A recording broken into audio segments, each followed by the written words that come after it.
नमस्कार, मी केतकी जोशी आणि आपण बघतोय सध्या सगळीकडेच कोरोनाचं संकट आलेलं आहे आणि राज्यामध्ये आता सध्या कोरोनाचे 42 रुग्ण आहेत.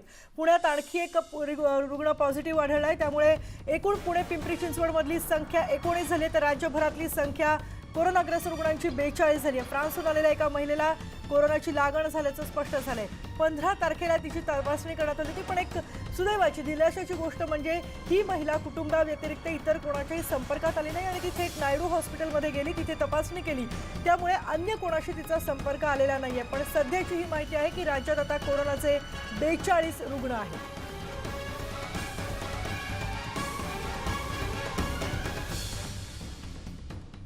आणि कोरोनाबद्दल आपल्या मनामध्ये सर्वसामान्यांच्या मनामध्ये खूप सारे प्रश्न आहेत. नेमक्या कोरोनाच्या फेजेस काय आहेत, त्याच्यासाठी काय खबरदारी घेतली पाहिजे, या फेजेसचा अर्थ काय आहे, संक्रमण कसं होतं, संसर्ग कसा होतो, हे सगळं आपल्याला जाणून घ्यायचं आहे. आणि याचसाठी बोलण्यासाठी आपल्यासोबत आज आपल्या स्टुडिओमध्ये आहेत जे हॉस्पिटलच्या डीन डॉक्टर दीपाली साबळे. पल्लवी साबळे, खूप खूप तुमचं स्वागत आहे या कार्यक्रमामध्ये. सगळ्यात पहिला प्रश्न आहे तो म्हणजे जे संक्रमण होतंय त्याबद्दल खूप सारं कन्फ्युजन आहे आणि त्यामुळेच हे संक्रमण नेमकं कसं होतं, किती स्टेज एकूण कोरोनाच्या, किती फेजेस आहेत या कोरोनाच्या? लेट मी करेक्ट, माझं नाव पल्लवी सापळे आहे. बट कोरोनाच्या फेजेस किंवा स्टेजेसशी आपल्या सर्वसामान्य नागरिकांचा रोल नाही आहे. पण म्हणजे ज्याला आजार होतो तो ह्या फेजमधला आहे का त्या फेजमधला आहे, त्यांनी त्याच्या आजाराची लक्षणं काही बदलत नाहीत. पण ॲज अ वर्ल्ड सिटिझन किंवा एक जागतिक नागरिक म्हणून आपल्याला जर कोरोनाचा रोकथाम करायचं असेल तर आपण ज्या स्टेजमध्ये आहोत, स्टेज 2 किंवा फेज 2, त्याच्यापासून फेज 3 मध्ये आपला देश नसेल जायचा तर ते फक्त शासन नाही करू शकत, त्यात तुमचा आमचा खूप रोल येणार आहे. तर ह्या बेसिकली स्टेजेस काय आहेत सांगते. हे काय WHO दिलेल्या स्टेजेस नाही आहे. WHO फक्त एकच केलं आहे आणि ते फार महत्त्वाचं आहे की पॅन्डेमिक म्हणून डिक्लेअर केलं आहे. पॅन्डेमिक म्हणजे काय, तर जवळजवळ आता तर 147 देशात, पण 100पेक्षा जास्त देशात हा कोरोनाचे रुग्ण आढळलेत, कमीत कमी एक. हे निगेटिव्ह चित्र दाखवताना पॉझिटिव्ह चित्र हेही आहे की 2 ते 5 देशातच रुग्णांची संख्या खूप जास्त आहे. बाकी बरेचसे देश असे आहेत जिथे 10 पण रुग्ण नाही आहेत आणि मृत्यूचा दर आणखी कमी आहे. पण पॅन्डेमिक एवढ्यासाठी की पॅन म्हणजे काय, अगदी सगळं इन्व्हॉल्व्ह होतं, तर अख्ख्या जगात हा रोग पसरलेला आहे म्हणून पॅन्डेमिक म्हणायचं. आणि हा पसरतो कसा, तर हा चायनातून आला आहे. तर सुरुवातीला इतर देशात फक्त त्याच रुग्णांना झाला कोरोना, कोविड ज्याला आपण कोविड-19 म्हणजे कोरोना व्हायरस डिसीज 19, त्याच रुग्णांना झाला जी रुग्ण चायनातून कुठेतरी आले, चायनातून इटलीला आले, स्पेनला आले, US ला आले, तिथून झालं आहे. ह्याला म्हणतात फेज 2, म्हणजे जे रुग्णांना फक्त इम्पोर्टेड केसेस. त्याच्यानंतर काय होतं, मी समजा परदेशातून आले आणि मी पॉझिटिव्ह आहे, तर माझ्या जवळपासचेच लोक म्हणजे माझ्या घरातल्याच लोकांना झालं आहे, बाकी कोणाला झाला नाही आहे. आणि ते इझिली ट्रेस होते की मला आहे म्हणून माझ्या घरातल्या व्यक्तीला झालं आहे, माझ्या आईला झालं आहे, तर ते होतं क्लस्टर. त्याच्या पुढे होतं की काहीच लिंक लागत नाही परदेशवारीची. एखाद्याला होतो आणि त्याला ज्याच्यापासून झाला असतो किंवा बॅकवर्ड ट्रेस करत गेलं तरी परदेशवारीची हिस्ट्री मिळत नाही. तेव्हा समजायचं की हा रोग आता पूर्ण त्या देशाच्या समाजात फैलावलाय किंवा कम्युनिटी स्प्रेड झालेली आहे. तर सुदैवाचं म्हणजे मी तुमच्या स्टुडिओत येईपर्यंत पुण्यातला रुग्ण मी तुमच्याच बातमीपत्रात ऐकला, पण तोपर्यंत आपले जे पॉझिटिव्ह आलेत हे सगळे आपण त्यांना जे इम्पोर्टेड म्हणतोय की इम्पोर्टेड केसेस आहेत. म्हणजे प्रत्येक रुग्ण जो पॉझिटिव्ह आलाय तो परदेशवारीचं हिस्ट्री देतोय आणि म्हणूनच त्याला झालेलं आहे. तर आता आपली जबाबदारी ही आहे की त्यांच्यातच तो रोग राहू दे, तो बाहेर पसरू नये. म्हणजे ती फेज 3 आहे. हां, म्हणजे याच्यासाठीच हे सगळे खबरदारीचे उपाय म्हणून गर्दी करू नये किंवा सार्वजनिक ठिकाणी जितके कमी लोकांनी जावं, आवश्यक असेल तरच घराबाहेर पडावं, या सगळ्या सूचना दिल्या जात आहेत. अगदी perfectly correct. So we want to contain it because आपला देश आणि आपली लोकसंख्या इतकी आहे की जर हा एक रुग्ण पसरत गेला, म्हणजे इतकं साधं उदाहरण आहे की एका माणसाला जर हा रोग म्हणजे झाला असेल आणि त्यांनी काहीही केलं नाही आणि असा फिरत राहिला रुटीनमध्ये, तर तो 2 दिवसात 500 रुग्ण क्रिएट करू शकतो. आणि हाच माणूस जर घरात राहिला आणि लिमिटेड कॉन्टॅक्ट राहिला तर 2 किंवा 3च जणांना लागण लागते. आणि ते जर तो सेल्फ आयसोलेशन जमलं तर म्हणजे काय म्हणतात, आपल्याला एक कन्व्हर्जन रेट मिळत की एक माणूस किती माणसांना प्लास करू शकतो. सध्या काही नाही केलं तर तो 2.5चा रेट आहे. आपल्याला या रोगाला जर संपवायचं असेल तर हा रेट 1च्या खाली गेला पाहिजे. बरं. म्हणजे एक रुग्णाने एकाला पण पास नाही केला तर तो रोग खाली येईल. शासन त्याचं काम करतंय. मला असं वाटतंय, मी एका मोठ्या वैद्यकीय संस्थेची अधिष्ठाता असल्यामुळे आम्ही हे रोज पाहतोय काय होतंय, अगदी. आणि मला वाटतंय आता आपला नागरिकांचा रोल आलेला आहे. अगदी अगदी आणि अनेक लोकांचे प्रश्न आहेत आणि पहिला फोन आपल्याला आलेला आहे. सचिन अहिरकर औरंगाबादहून आहेत. सचिन, विचारा तुमचा प्रश्न. हा मॅडम, मला असं विचारायचं आहे की कोविड-19 हा जो कोरोना, हॅलो, हा बोला, आवाज ऐकू येतोय.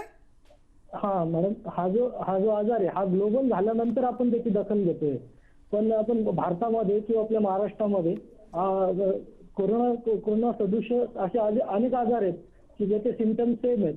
त्याची दखल आपलं सरकार किंवा आपण घेत नाही, आणि ग्लोबल आजाराची दखल घेऊन आपण त्याचं एवढं काळजी घेतोय. तर मला म्हणायचं आहे की आपल्या इथले जे भारतामध्ये पण असेच जे आजार आहेत बरेच की जे व्हायरस पसरत आहेत, तर त्याच्याबद्दल कुठंच कधी माध्यमांमध्ये बोलले नाही जाते किंवा वैद्यकीय क्षेत्रात पण. हा, तुमचा प्रश्न कळला सचिन. त्यांना विचारायचं आहे की या आजाराबद्दल इतकी दखल घेतली जाते पण इतर आजारांबद्दल नाही घेतली जाते, इतकं याचं गांभीर्य काय आहे?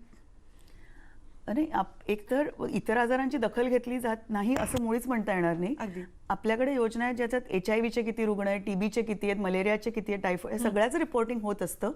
पण हा आजार नवा आहे.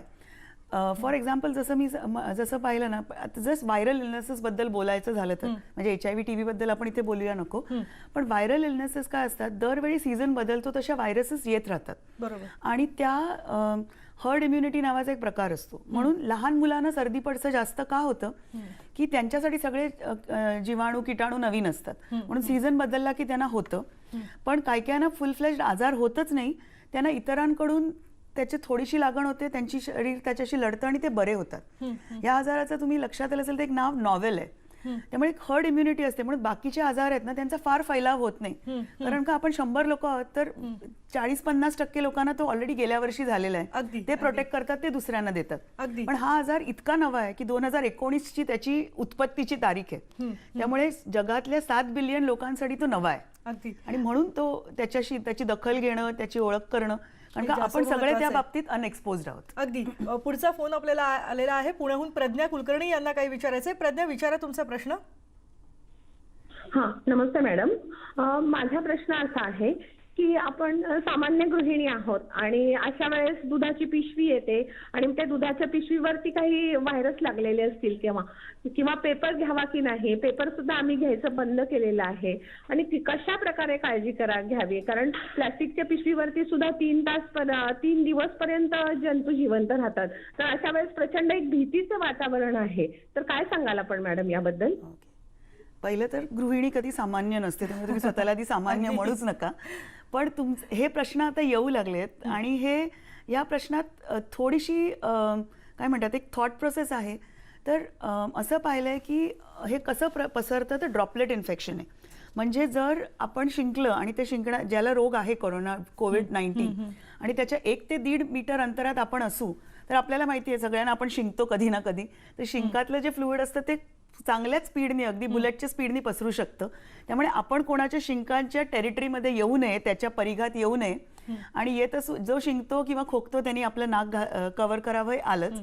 दुसरा मार्ग आहे की ड्रॉपलेटनीच होतं, पण ते जंतू थोडा वेळ मनुष्याच्या शरीराच्या बाहेर जगू शकतात. म्हणजे समजा मला झालंय आणि मी इथं शिंकले आणि या टेबलवर पडलं आणि नंतर केतकीनी समजा इथे हात लावला तर, आणि नंतर तिच्या चेहऱ्याला लावला तर त्यांना होऊ शकतो. So that is the way. So one way if I have it आणि तुम्हाला मी स्प्रेड करायचा तर मार्ग आता जो कळलाय तो आहे की मी जर शिंकले आणि खोकले आणि माझे ड्रॉपलेट्स डायरेक्टली तुमच्या डोळ्यात, नाकात किंवा तोंडापर्यंत पोचले तर तुम्हाला एक होऊ शकतो. किंवा मी शिंकले आणि जे सरफेसवर आहे त्या सरफेस नंतर थोडं डिटेलमध्ये बोलू, पण त्या सरफेसवर कधी कधी 3 तास, कधी कधी 3 दिवसापर्यंत पण ते व्हायरस सर्व्हाइव्ह झालेलं पाहिलेलं आहे. त्यामुळे सरफेस क्लिनिंग इम्पॉर्टंट होतं. आणि कसं होईल, तुम्ही त्या सरफेसला टच केलं तरी तुम्हाला होणार नाहीये, पण मग ते हात तुम्ही चुकून तुमच्या, आणि आपला जातोच. म्हणजे मी एक डॉक्टर आहे, इतके वर्ष ICUs मध्ये काम करते, तरी मी खात्री नाही देऊ शकत की माझा हात माझ्या नाकाकडे आणि तोंडाकडे जाणार नाही.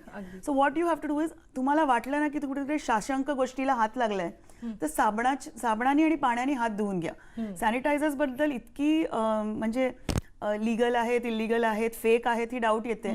साबणाबद्दल फेक काही असायचा प्रश्न नाहीये. ज्या साबणाला साधारण फेस येतो अगदी. असा कुठलाही साबण वापरा, कपड्याचा आणि भांड्याचा वापरला तरी चालेल. तर मी म्हणेन की दुधाची पिशवी आली, तुमच्या मनात शंका आहे ना, ती पिशवी सरळ पाण्याखाली धुवून घ्या आणि पिशवी ओपन करून दूध तापवलं की तुमचे हात साबण पाण्याने धुवा, वी सॉर्टेड. अगदी अगदी साधा सोपा उपाय आहे हा. पुढचा फोन आहे आपल्याला लातूरहून व्यंकट पांचाळ यांचा. व्यंकट, प्रश्न विचारा तुमचा. मी मॅडम, आम्ही ग्रामीण भागातल्या आहोत. आम्ही ग्रामीण भागातल्या लोकांनी काय दक्षता घेतली पाहिजे? ह्याला WHO ने पॅन्डेमिक नाव दिलंय, त्यामुळे ह्याच्यात आता ग्रामीण, शहरी वगैरे काहीच अशा कॅटेगरीज राहिलेल्या नाहीयेत. आणि तुम्ही लातूर भागातले म्हणताय, तर मी एकेकाळी अंबाजोगाईलाही काम केलेलं आहे. तर तिथे परदेशवारी करणारे लोक त्या ग्रामीण भागातलेही असतात. त्यामुळे असं काही तुम्ही म्हणू नका की आम्ही ग्रामीण भागात आहोत, आम्ही प्रोटेक्टेड आहोत.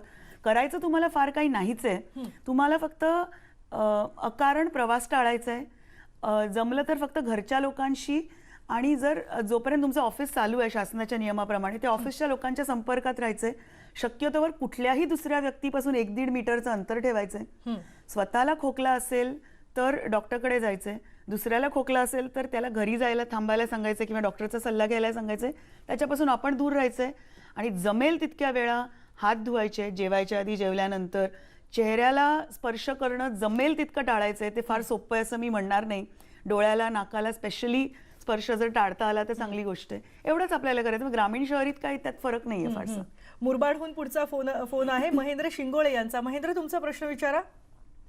हा मॅडम, जे आता गव्हर्नमेंटने बंदी लावली की स्विमिंग पूल मध्ये जाऊ नका, स्विमिंग पूल बंद केलेत ऍक्च्युली त्यांनी, तर कोरोनाचे विषाणू असतात ते पाण्यामध्ये जिवंत राहतात का? आणि माझा दुसरा प्रश्न असा आहे की जर ह्या लसीचा म्हणजे याबद्दल लस शोधायची झाली भारतामध्ये, तर भारतात किती टाइम लागेल त्या लस शोधण्यासाठी? हे प्रेडिक्ट करणं कठीण आहे की लसला किती वेळ लागेल. पण हे कोरोना जे नॉवेल आहे त्याच्या नॉवेल एवढ्यासाठी आहे की कोरोना व्हायरस आहे, म्हणजे आपल्या भारतातच त्याच्या 4 प्रजाती आहेत. पण हे नॉवेल आहे, हे जगात कधीच नव्हतं आणि नव्याने थोडा त्यात चेंज झालेला आहे. त्यामुळे कदाचित ही लस तयार करताना शास्त्रज्ञांना त्याची मदत होईल. पण कुठल्याही नवी औषध, लस पण एक प्रकारचं औषध आहे, प्रतिबंधक असलं तरी त्याच्या फेजेस असतात. त्यामुळे त्या ट्रायल्सला वेळ लागू शकतो.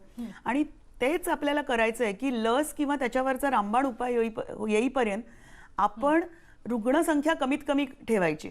जेव्हा लस येईल किंवा रामबाण औषध येईल तेव्हा रुग्णसंख्या औषध आणि लसीनी कमी होणार आहे.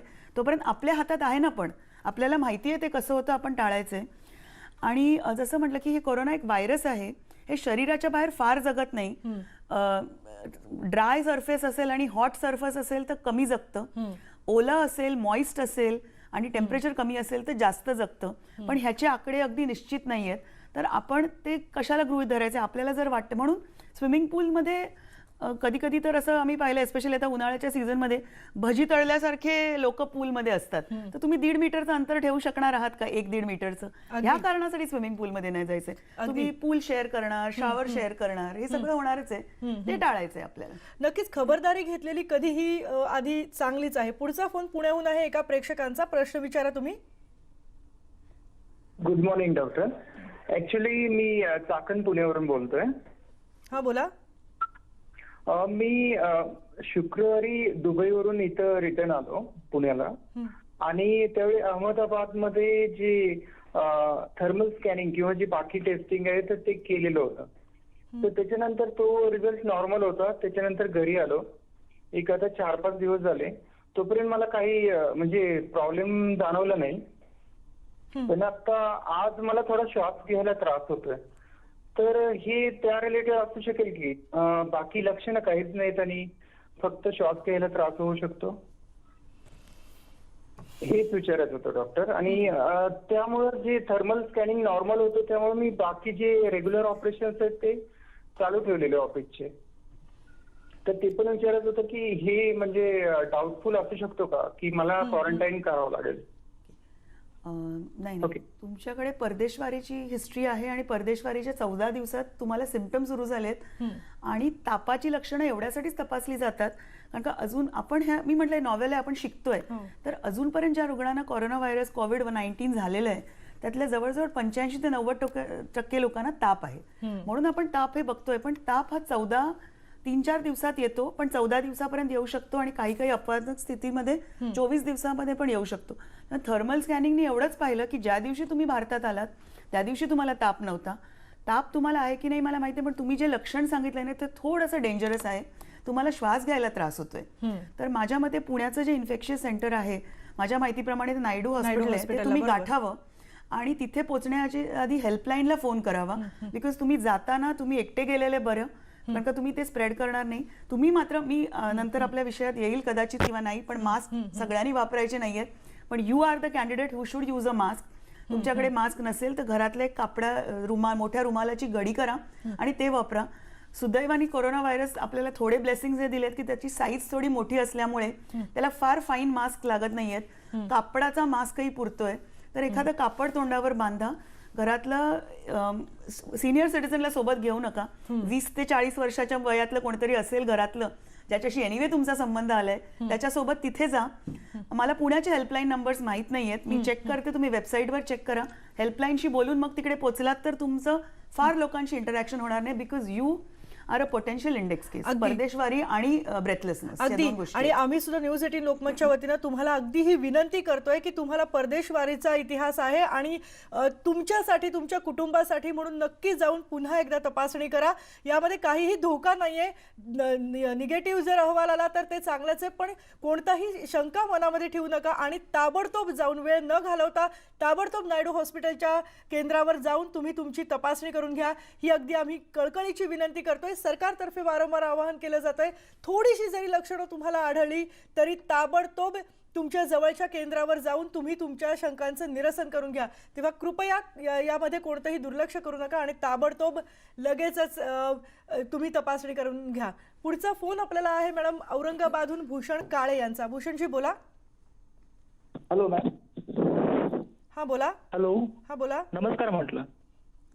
मी एक फील्ड वर्क करतोय औरंगाबादमध्ये, जॉब करतो फील्ड वर्क. तर जसं की आता आम्हाला कंटिन्युअसली मार्केटमध्ये फिरावं लागतंय.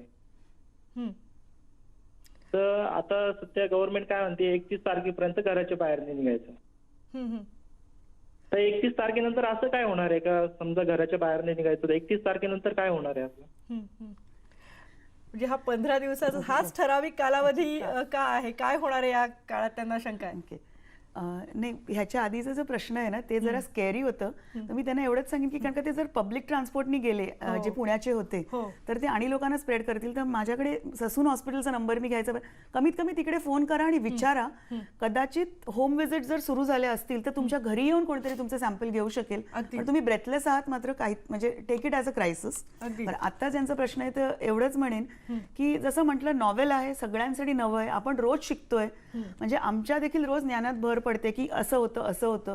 तर असं आपण मगाशी जे बोललो की सिंगापोर सारखा देश आहे, तिकडे रेस्ट्रिक्शन चांगले असल्यामुळे त्यांना हे काहीच करावं लागलं नाही. त्यांच्या देशाच्या वेबसाईटवर नावानिशी माहिती येते. म्हणजे XYZ व्यक्ती ह्या देशातून ह्या विमानाने इथे आली, त्याचे हे 6 कॉन्टॅक्ट्स होते, त्यांची टेस्टिंग झाली, ह्या 6 कॉन्टॅक्ट्सपैकी 3 जण निगेटिव्ह आणि 3 जण पॉझिटिव्ह. हे जर आपण करू शकलो तर मग हे जे बाहेर फिरणं वगैरे थांबलंय ते करायची गरज नाहीये. पण आपला देश हा, म्हणजे we are diverse and we are proud to be diverse, पण त्याच्यामुळे आपल्याला हे शक्य नाहीये. आणि कसं इव्हॉल्व्ह होतं बघायचं. तर आपल्याला जोपर्यंत इम्पोर्टेड केसेस आहेत तोपर्यंत आपला या रोगावर कंट्रोल आहे. WHO देखील एक्नॉलेज केलंय. इटलीसारखा देश बघा, त्यांनी लॉकडाऊन करायला सांगितलं, सुट्ट्या जाहीर केल्या आणि चायनामध्ये एका दिवसात झाल्याने तेवढे मृत्यू इटलीत एका दिवसात झाले. आपल्याला ते नकोय. आणि म्हणून तुम्ही जरी फिरतीचा जॉब असेल तरी व्हिडिओ कॉलवर काम होऊ शकतं का हा विचार करा. फोन कॉलवर होऊ शकतं का हा विचार करा. 31 मार्चची तारीख एवढ्यासाठी आहे की 4था आणि 5वा आठवडा होत आहे, इव्हॉल्युशन होत आहे. कदाचित त्याच्या आधीही निर्बंध उठतील किंवा त्याच्या पुढेही जातील. पण का आपल्याला हे पसरायचंय, आपण कंट्रोल करूया की. अगदी. आणि आम्हाला सुद्धा खूप काही शंका आहेत, प्रेक्षकांना सुद्धा खूप सारे प्रश्न विचारायचे आहेत. आणि जे हॉस्पिटलच्या डीन डॉक्टर पल्लवी सापळे आपल्यासोबत आहेत, आपण त्यांच्याकडून आणखी जाणून घेणार आहोत. कोरोनाबद्दलचे सगळे संशय, सगळ्या शंकांचं निरसन आपण करण्याचा प्रयत्न करतो या कार्यक्रमातून. आणि जे हॉस्पिटलच्या डीन डॉक्टर पल्लवी सापळे आपल्यासोबत आहेत. आपल्याला प्रेक्षक देखील अनेक प्रश्न विचारत आहेत. जळगावहून दुर्गादास पाटील यांचा फोन आहे. दुर्गादासजी, विचारा प्रश्न. मॅडम नमस्कार. आपलं कोरोनाचं जे आहे विषाणू जे आहे ते टेम्परेचर मध्ये राहत नाही, तर रूम हीटर वगैरे लावलं किंवा गाडीमध्ये वापर करत जात असताना जर हीटर लावलं तर त्याचा काही फायदा होऊ शकतो का? काय लावलं ते? रूम हीटर किंवा गाडीमध्ये जाताना जर तशा प्रकारचे हीटर लावले तर चालतील का? नाही हो, बघा आता कोरोनाचे रुग्ण 147 देशात आहेत. शाळेतल्या जॉग्रफीत आपण शिकलं असेल तर आपल्याकडे उन्हाळा सुरू होतोय, ऑस्ट्रेलियात म्हणजे किंवा सदर्न हेमिस्फिअर ऑस्ट्रेलिया साऊथ आफ्रिकेत त्यांचा थंडीचा सीझन संपत आलाय. त्यामुळे आणि माणूस आहे जो आर्टिक पोलवर राहू शकतो, अँटार्क्टिकवर राहू शकतो आणि तरी सगळीकडे होतोय. त्यामुळे माणसाच्या शरीरात हे व्हायरस किती राहू शकतं.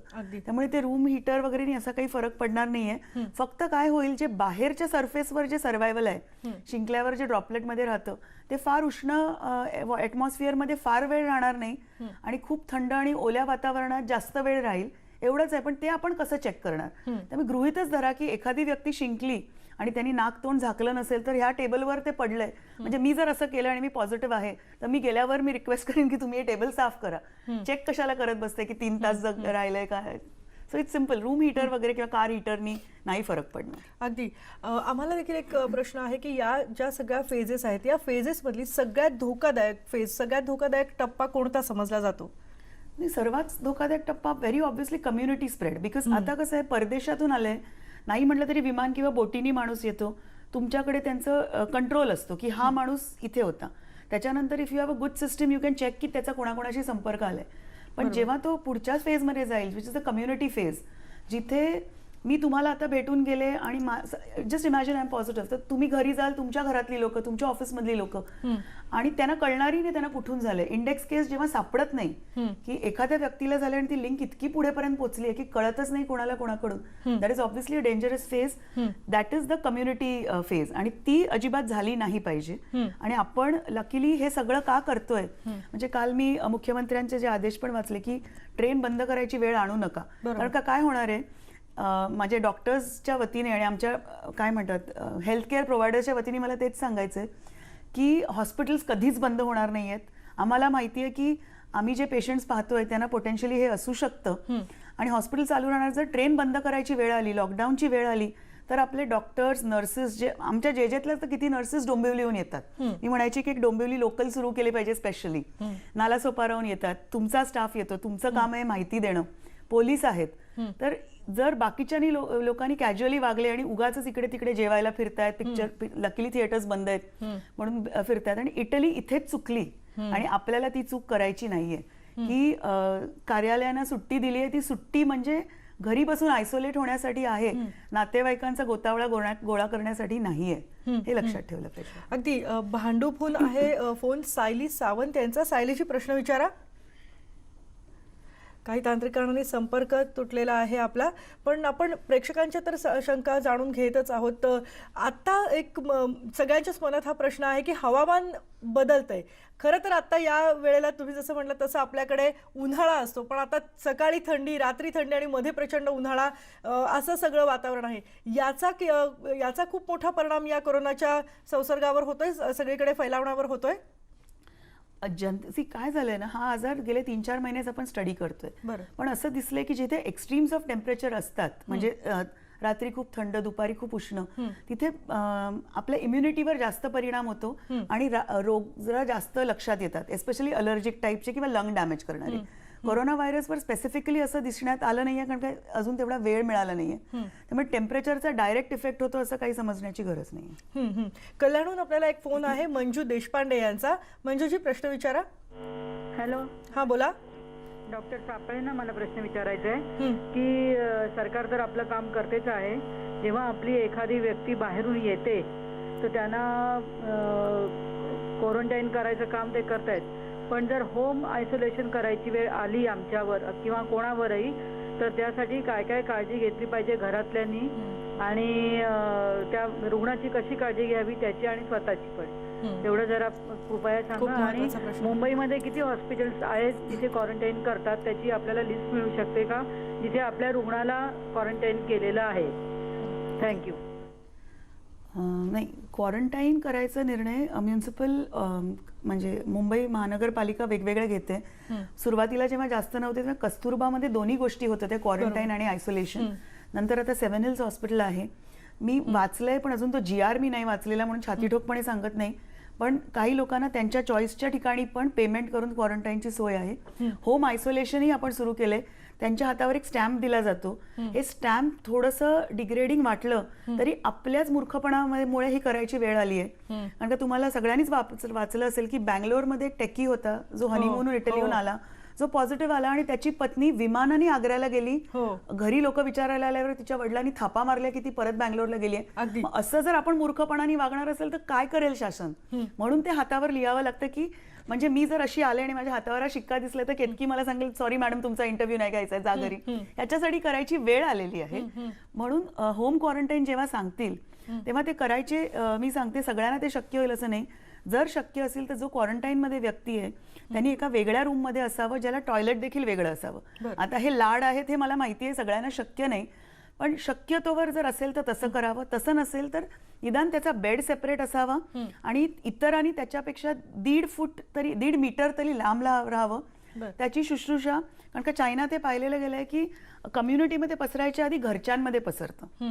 त्यामुळे घरच्यांमध्ये आणि हा जो आजार आहे ना ह्याच्यात मृत्यू दर सिनियर सिटीजन्समध्ये जास्त आहे. त्यामुळे त्याची शुश्रूषा करायची असेल किंवा त्या व्यक्ती ज्याला क्वारंटाईन केलंय त्याची जर शुश्रूषा करायची असेल तर एक यंग माणसानी करावी. 20 ते 40 वयाच्या मधल्या किंवा 20 ते 50 वयाच्या व्यक्तीने केलं तर बरं राहील.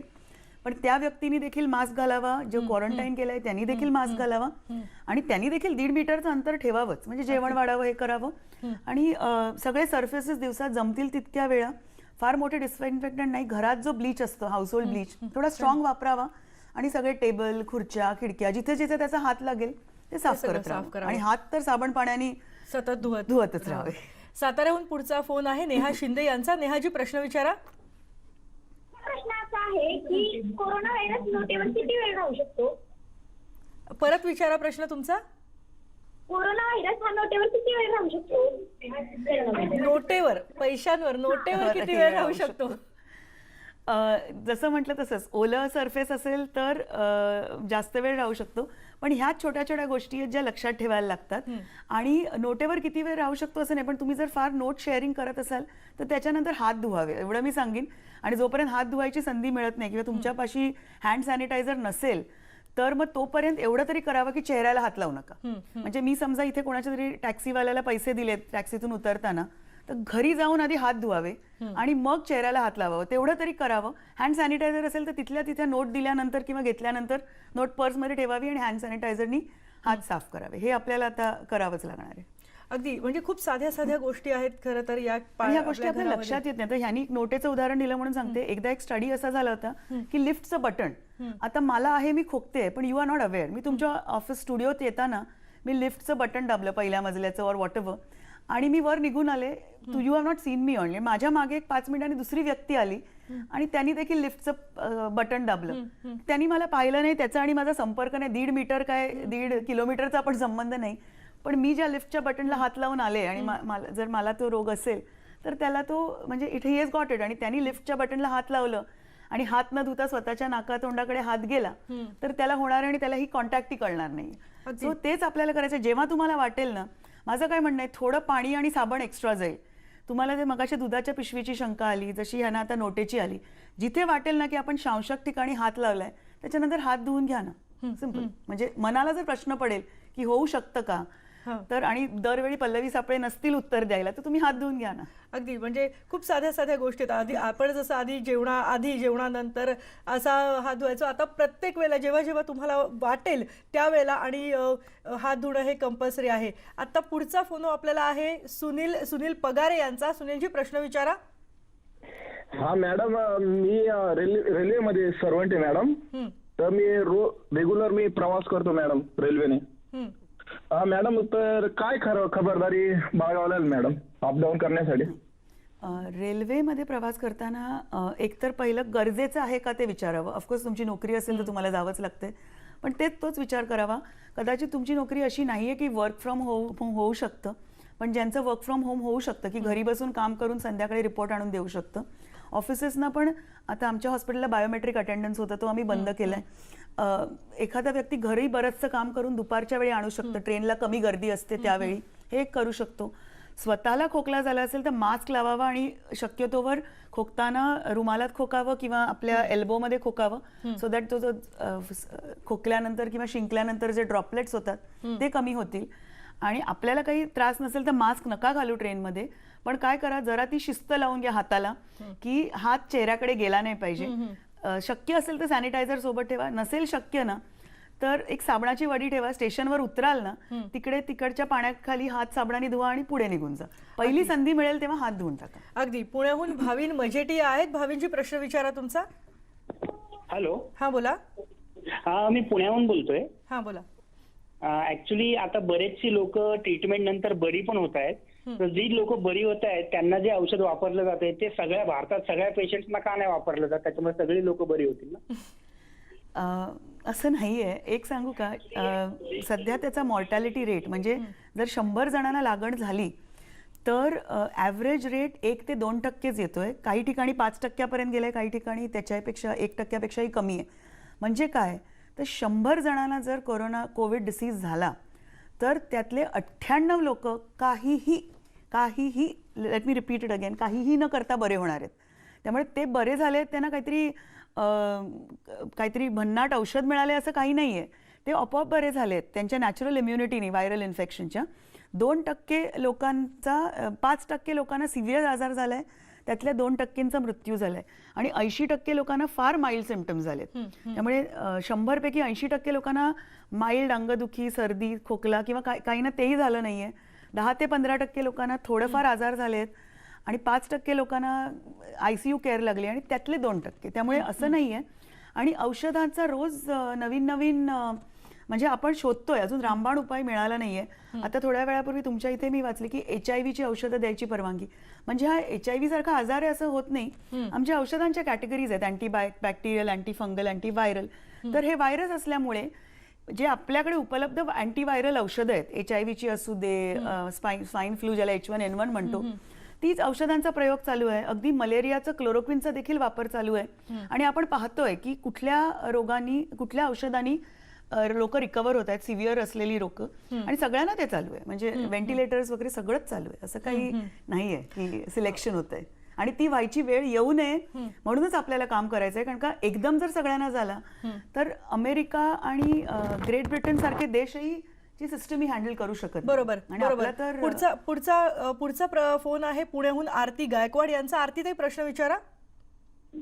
हा मॅडम, छोटे मुलं 5 वर्षाची जे मुलं आहेत का ते चेहऱ्याला सारखं टच करते, तर मग त्यांनी काय करायला पाहिजे? लहान मुलांचा जनरली आपण म्हणतो कुठलाही आजार सर्वात जास्त वल्नरेबल किंवा ज्यांना धोका असतो ही जी 2 पॉप्युलेशन्स आहेत ना, हे म्हणजे वयोवृद्ध लोक आणि लहान मुलं.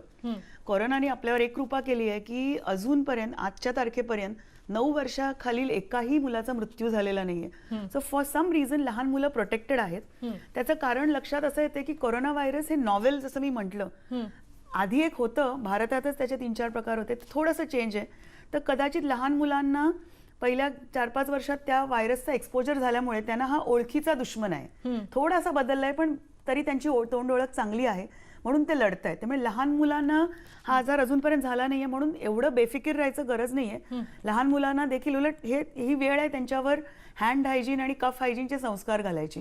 आपल्या देशात जी वाईट वृत्ती आहे, इकडे तिकडे थुकायची, शिंकताना जांभई देताना तोंड न झाकायची, लहान मुलात ते आता संस्कार घडवूया, त्यांनाही शिकवूया की खोकताना कसं खोकायचं, शिंकताना कसं खोकायचं, हात धुवत राहायचे, हात स्वच्छ ठेवायचे, चेहऱ्याला हात नाही लावायचा. तर मुलांना देखील आपण हे केलंच पाहिजे, नक्कीच केलं पाहिजे. एक खूप गंभीर गोष्ट समोर आली आहे की एअरपोर्टवर जेव्हा तपासणी केली जाते परदेशातून आलेल्या नागरिकांची, प्रवाशांची, त्यावेळेला आपण या तपासणीमध्ये सापडू नये यासाठी अनेक जण आधी पॅरासिटामॉल खात आहेत आणि मग त्यानंतर टेम्परेचर कदाचित त्यांच्या शरीराचं कमी होत असेल आणि मग ते पुढे जात आहेत. हे खूप गंभीर तर आहे, पण काय यावर केलं पाहिजे? पॅरासिटामॉलने खरोखरच इतका परिणाम होतो की शरीराचं तापमान लगेच खाली येऊ शकतं?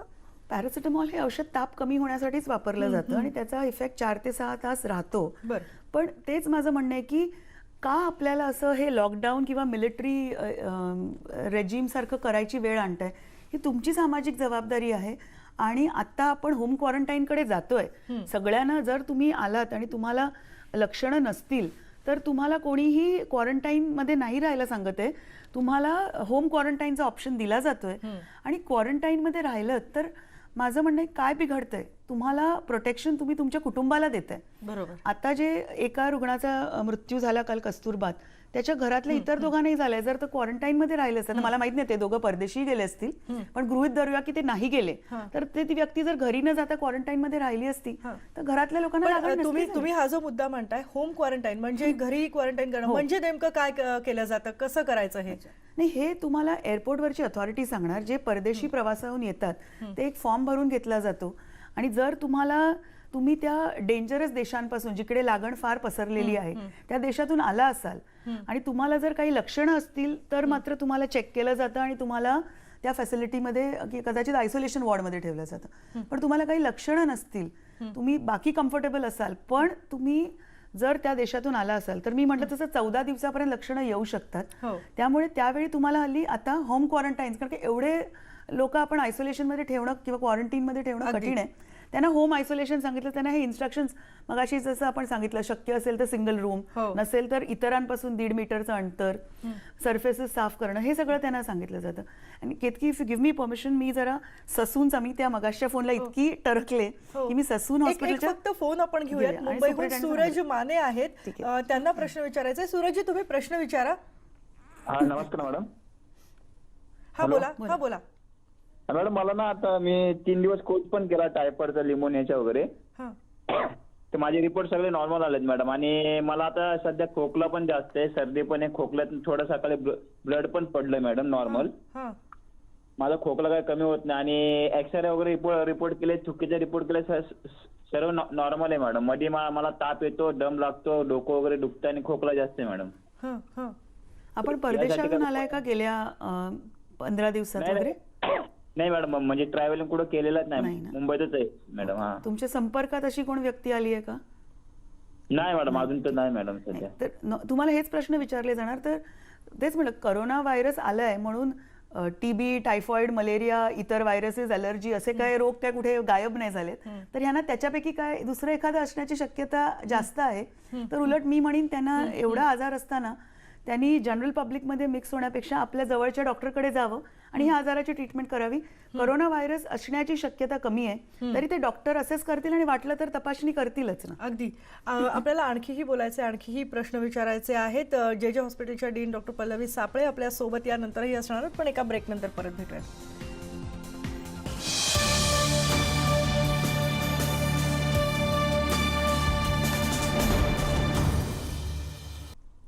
आपण सगळ्या शंकांचं समाधान करून घेतोय. अनेक प्रश्न आपल्या मनात आहेत कोरोनाबद्दलचे, त्यावर आपल्याला मार्गदर्शन करतायत जे हॉस्पिटलच्या डीन डॉक्टर पल्लवी सापळे. मॅडम, मगाशी आपल्याला फोन आला होता पुण्यावरून आणि तो खरोखरच काळजी करणारा फोन होता. म्हणूनच मी तुम्हाला रिक्वेस्ट केली की मला म्हणजे नायडू हॉस्पिटलचा नंबर माहीत नाहीये, पण माझं गव्हर्नमेंट मेडिकल कॉलेज असल्यामुळे माझ्याकडे पुण्याचा नंबर मी मिळवून घेतला. तर त्यांच्या सुपरिटेंडंट ऑफिसचा मला नंबर मिळालाय 26102201 आणि आय थिंक 2020 पुण्याचा कोड असेल.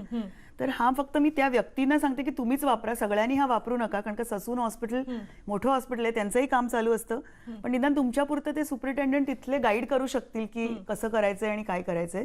हा हेल्पलाईन नंबर नाहीये, हा फक्त मी इतका म्हणजे करोनाचा धसका नाही घेतला, पण ह्या पेशंटच्या कंप्लेंटचा इतका मी धसका घेतला की म्हटल्याला आणि कुठेतरी संपर्क साधून त्याला वेळेवर ट्रीटमेंट मिळाली पाहिजे. नक्कीच. तुमच्याकडे नंबर नसेल तर या नंबरवर फोन करा आणि किमान मदत कुठून मिळते, कशा प्रकारे नायडू हॉस्पिटलला संपर्क साधायचा याची माहिती करून घ्या. पुढचा फोन आपल्याला पुण्याहूनच आहे, संदीप चौरे यांचा. संदीपजी, प्रश्न विचारा. संदीपजी, तुमच्या टीव्हीचा आवाज कमी करा आणि मग प्रश्न विचारा. हॅलो. हा बोला. हा मॅडम, मला एक प्रश्न विचारत होता. रिक्षा ड्रायव्हर असेल,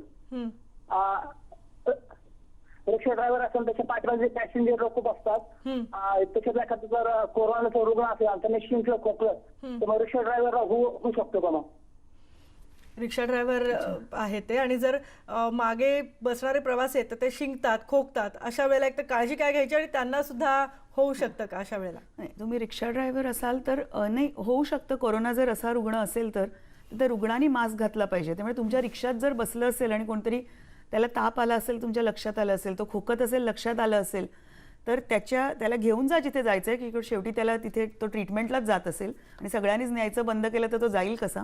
पण त्यांना उतरवल्यावर आणि त्यांचे पैसे वगैरे घेतल्यावर जवळ कुठेतरी जा आणि चेहऱ्याला हात लावायच्या आधी हात साबण पाण्याने धुवून घ्या.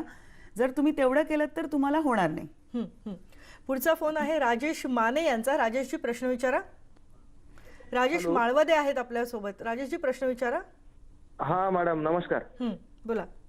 मॅडम माझा प्रश्न असा आहे की ते आताच झाली चर्चा की आमच्या घरामध्ये न्यूजपेपर वगैरे असतं, ते आम्ही घ्यायचं की नाही, वापरायचं की नाही, आणि जे नोटांच्या बद्दल आपण जे बोललोय आता सध्या.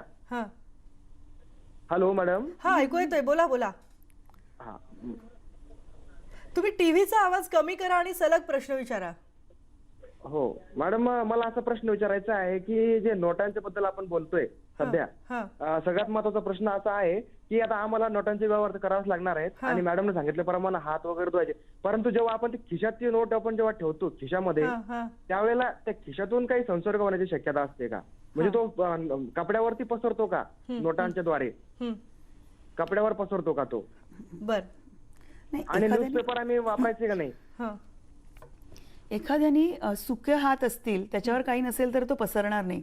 पण ती नोट तुमच्या हातात यायच्या आधी त्या नोटेवर कोणी शिंकलं असेल किंवा त्याच्यावर ओले ड्रॉपलेट असतील तरच ते पसरू शकतं. आणि आता ह्या एपिडेमिकबद्दल आपल्याला अजून माहिती घ्यायची आहे. पण आपण 1918 मध्ये जे स्पॅनिश फ्लू म्हणतात, US मध्ये खूप झालं होतं किंवा नंतर 57-58 मध्ये झालं होतं, त्याच्यावरून बघतोय तर न्यूजपेपर आणि पैशाच्या नोटांवरून फार पसरवल्याचं दिसलं नव्हतं. आणि मध्ये जे H1N1 आपल्या देशात झालं होतं, त्या मास्कच्या चुकीच्या वापरामुळे उलट पसरण्यास मदत झाली होती असं दिसलं होतं. त्यामुळे नोट, न्यूजपेपर, दुधाच्या पिशव्या ह्याच्याबद्दल फार घाबरायचं कारण नाहीये. पण तुम्ही हँडल केल्यानंतर हात मात्र धुवा ना, त्याला काहीच हरकत नाहीये. आणि नोट जर तुम्ही तुमच्या वॉलेटमध्ये ठेवली तर ते जंतू त्यात फार टिकायचं कारणही नाहीये. ओली नाहीये एवढं पहा. पुढचा फोन आहे आपल्याला भागेश यांचा. भागेशजी प्रश्न विचारा. नमस्कार मॅडम, मी पिंपरी चिंचवडून बोलतोय, भाग्येश मोरे. हा बोला. मॅडम, एखादा 25-30 वर्षाच्या युवकाला किंवा जर कोरोना झाला असेल तर तो निदान 14 किंवा 15 दिवसामध्ये बरा होतो का? आणि ज्या व्यक्तीला कोरोना झाला आहे त्या नंतर तो रिकव्हर झाल्यानंतर परत त्याला कोरोना व्हायरसची लागण होते का? महत्वाचा प्रश्न आहे. परत लागण होण्याची शक्यता असते का? फारच सायंटिफिक प्रश्न आहे पण व्हॅलिड आहे. नाही, जे मृत्यूदर पाहिला आहे ना, तर लहान मुलात जवळजवळ म्हणजे मी सांगेन की 10 लाख मुलात 2 मुलांचा मृत्यू इतका कमी रेट आहे. वेरज 70 वर्षाच्या वयाच्या वरच्या लोकांना जर लागण झाली तर मृत्यूदर 9 ते 10% आहे. त्यामुळे मॅक्झिमम धोका हे 70 वर्षाच्या वयाच्या वरच्या लोकांना आहे. म्हणून आजच मी सांगेन की ज्यांचं वय त्याच्या पुढचं आहे त्यांनी शक्यतोवर जनसंपर्कच टाळावा, आपापल्या ह्याच्यातच वावरावं. आणि दुसरे फॅक्टर्स जे रिस्क फॅक्टर्स आहेत ह्या अनुषंगाने सांगून टाकलेले बरे, की ज्यांना क्रॉनिक किंवा खूप दिवसांपासून काही आजार आहेत, फॉर एक्झाम्पल डायबिटीज जे चांगल्या कंट्रोलमध्ये नाही आहे, ब्लड प्रेशर कंट्रोलमध्ये नाही आहे, किंवा छातीचं दम्या वगैरे सारखे काही आजार आहेत, ह्या लोकांचा मृत्यूदर थोडा जास्त आहे. तर आपण हे टाळू शकतो. म्हणजे काहीतरी चित्रविचित्र उपाय करणं, गोमूत्र वगैरे, ह्यापेक्षा हे सिद्ध झालेल्या गोष्टी आहेत की ब्लड प्रेशर कंट्रोल करा, शुगर लेवल्स कंट्रोल करा, इम्युनिटी चांगली ठेवा, लंग्सचं काही इन्फेक्शन असेल तर त्याची ट्रीटमेंट करून घ्या, तर तुम्हाला करोनापासून बरे होण्याचे चान्सेस वाढत आहेत. करोनाचं परत लागण होऊ शकतं का ह्याच्याबद्दल to use an English phrase, the jury still out. काही लोकांचे थोड्या दिवसानंतर रिपोर्ट पॉझिटिव्ह आले, पण रिपोर्ट पॉझिटिव्ह येणं म्हणजे व्हायरस पूर्णपणे निघून गेलं नसल्यामुळे आलेत. अजून प्रूव्हन बरा झालेला रुग्ण परत क्रिटिकल झाल्याचं नाही आहेत, पण अनेक्डोटल केसेस आहेत आणि आपण माझ्या मते अशा कार्यक्रमात त्याच्यावर डिस्कस न केलेलं बरं. प्रॅक्टिकली हे समजावं की झाला असेल एकदा तर पुन्हा होण्याचे चान्सेस, रोग होण्याचे चान्सेस तरी कमी आहेत, लागण झाली तरी. अगदी. एक प्रश्न असा आहे की सांगितलं जातंय वारंवार की इम्युनिटी पॉवर म्हणजे तुमची प्रतिकारशक्ती जर चांगली असेल तर याच्या कोरोनाची लागण झाल्यावर सुद्धा लवकर रिकवर होऊ शकतो. तर ही इम्युनिटी पॉवर, प्रतिकारशक्ती जास्तीत जास्त चांगली करण्यासाठी काय काय केलं पाहिजे? ओके, प्रतिकारशक्ती कुठल्याही रोगासाठी ती गरजेची असते की आपली स्ट्रॉंग करणं, आणि ती मोजायचं काही माप नाही आहे आपल्याकडे की ह्याची इम्युनिटी चांगली ह्याची नाही आहे. पण रिस्क फॅक्टर्स आपल्याला माहिती आहेत. जसं वय जास्त असेल, एक्स्ट्रीम्स ऑफ एज, फार लहान फार मोठं, इकडे ते होत नाही, ते आपण बदलू शकत नाही. ज्या लोकांना कॅन्सर किंवा असा काही रोग असेल त्यांची प्रतिकारशक्ती कमी असते.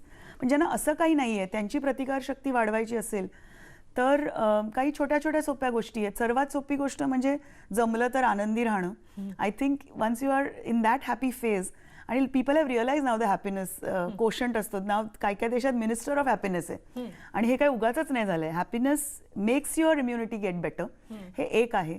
पण अगेन हे खूप सब्जेक्टिव्ह आहे आणि I am not a preacher to talk about it. तर प्रॅक्टिकल गोष्टी बोलायच्या झाल्या ना तर झोप, 6 ते 8 तास झोप कटाक्षाने झाली पाहिजे. घरीच बसलोय म्हणून फार TV बघणं, ठीक आहे तुमचं TV चॅनल आहे, पण 10 वाजता झोपून 6 वाजता उठलं तरी बरेच तास मिळतात दिवसाचे. सर्वात महत्त्वाचं म्हणून मी म्हणेन झोप ती मोजता येते.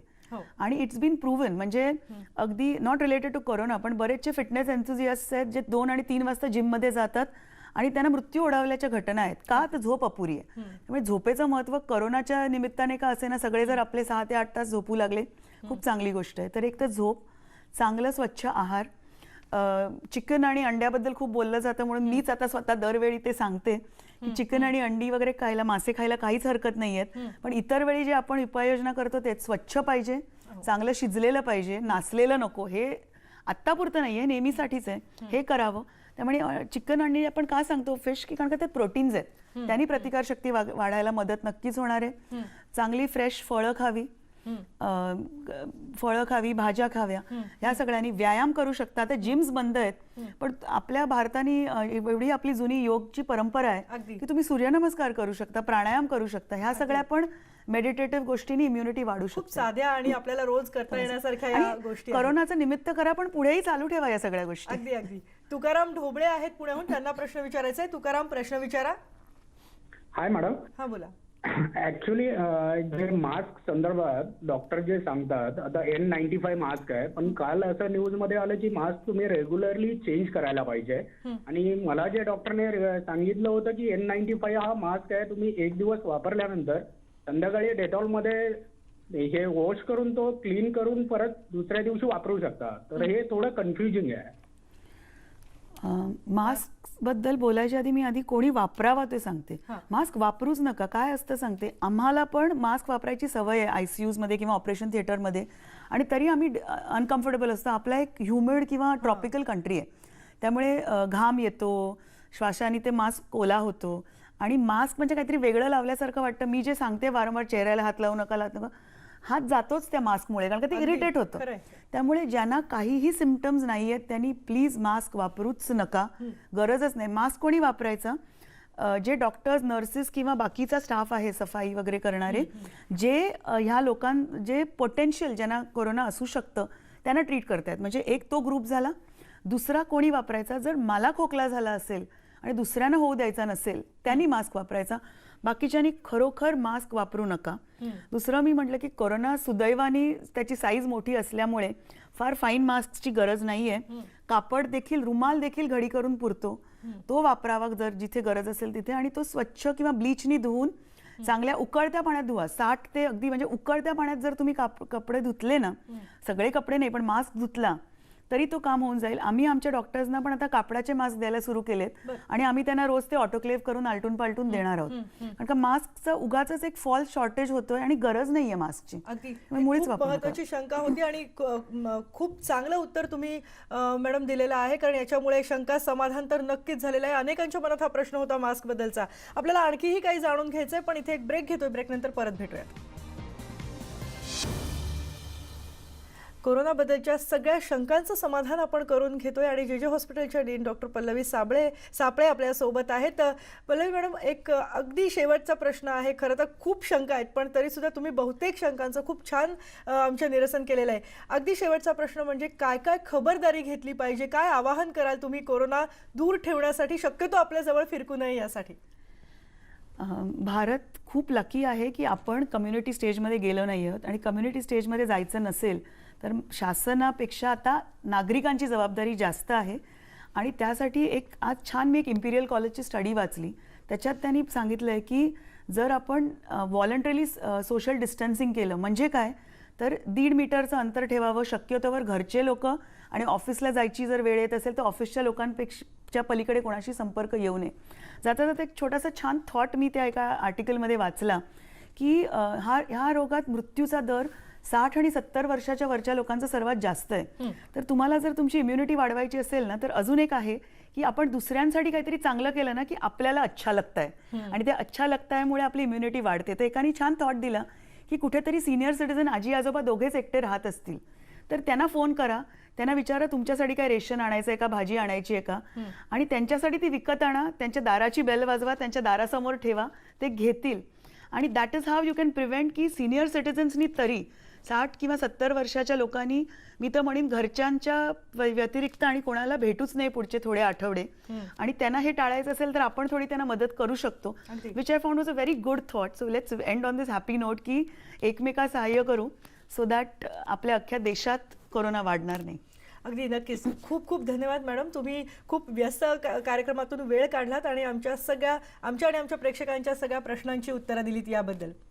आणि यानंतर आपण या विशेष कार्यक्रमात इथेच थांबतोय, पण ताज्या घडामोडींसाठी आणि सगळ्या अपडेट्ससाठी तुम्ही पाहत राहा फक्त न्यूज 18 लोकमत.